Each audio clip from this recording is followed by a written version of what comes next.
You can watch Teardown happening, although it is very exciting.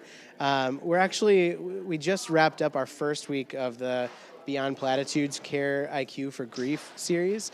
And so it may be being torn down today, but this is just beginning. And we wanted to leave you with an additional voice to bring perhaps into your group conversation.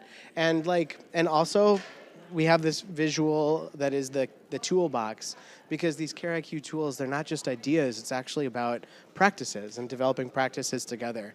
And what you're doing and the ways that you're hosting and facilitating and all that is just a massive, massive opportunity for our people to gather around big and better questions. And so we have one additional voice that Melissa has found.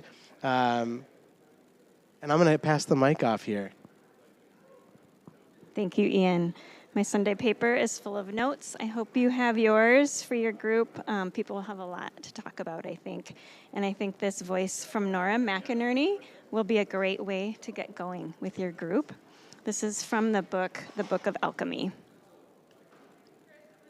How are you, really?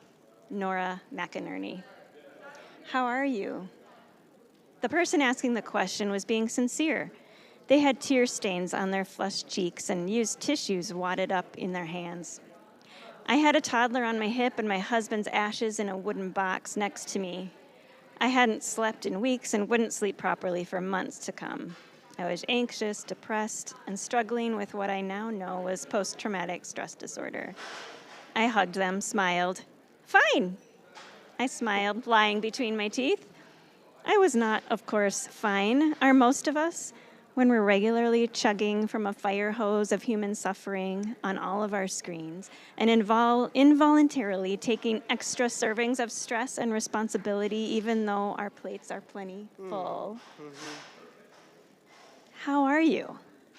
It's a question lobbed at us by our closest friends and the checkout person at the grocery store. We ask and answer this question mostly on autopilot, and most of us just say fine, because fine is fine. Fine is acceptable. Except, of course, when fine is a lie that you're drowning in, and the truth could be a life preserver. Months into my young widowhood, I was sobbing in the front seat of my sister's car. I was also screaming at her, at the world, at how everyone it felt had disappeared and left me all alone. She did what she always does. She listened. She scratched my back. And when I'd finally exhausted myself, gently reminded me that I was the person who had told everyone I was fine. Thank you. I had no idea I was such a convincing actress, and no idea that fine was not a little white lie, but a brick wall I'd placed between me and the people who loved me. Because I wanted to be fine, because I was too afraid to look at my own pain and need, let alone share it with another person. Because I was afraid that if someone saw the truth, it might be all they could see. Small talk has its place, of course. The checkout person does not get paid enough to hear the truth. And there are people in our lives with whom it's not safe for us to share our tenderest truths. But among the people who matter most to us, why do we relegate such a fruitful question, how are you, to shallow small talk?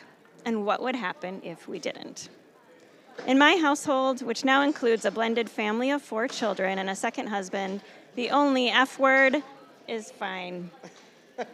When I ask how you are or how your day was, you can say anything except fine. And if you ask me, I'll trust you with the truth. So this is your prompt, groups. How are you, really? And I know that's not always easy to answer. So again, consider this practice.